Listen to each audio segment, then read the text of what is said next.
تو جب خدا آپ کی سلیکشن کرتا ہے، جب خدا آپ کو چنتا ہے، تو پھر خدا آپ کی پروٹیکشن بھی کرتا ہے، خدا آپ کے گھرانے کی حفاظت بھی کرتا ہے، تب خدا آپ کی سپر اور ڈھال بھی بنتا ہے، تب خدا آپ کو بیماریوں سے بھی رہائی دیتا ہے، تب خدا آپ کو اپنی قربت میں لے کر آتا ہے، تب خدا کا پاک روح آپ کو چھوتا ہے اور آپ دن بہ دن اپنے ایمان میں کاملیت کی طرف بڑھتے جاتے ہیں۔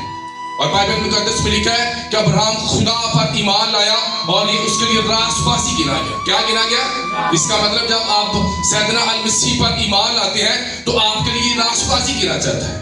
فرعون نے سارا کے ساتھ مباشرت کرنے کی کوشش کی، لیکن خدا نے اسے روکا۔ خدا نے کیا کیا؟ اسے روکا۔ اس کا مطلب خدا آپ کے خاندان کی پروٹیکشن کرنا چاہتا ہے۔ خدا نے اسے چڑکا، اس نے کہا اسے مت چھونا کیونکہ یہ ایک نبی کی بیوی ہے، یہ تیرے لیے دعا کرے گا اور تو روح مند ہوگا۔ پروٹیکشن کرتا ہے تب خدا آپ کی پروٹیکشن بھی کرتا ہے۔ جب وہ آپ کا چناؤ کرے گا وہ آپ کے گھر کی ضروریات کو بھی پورا کرے گا۔ جب آپ بیمار ہوں گے وہ آپ کو چنگا بھی کرے گا۔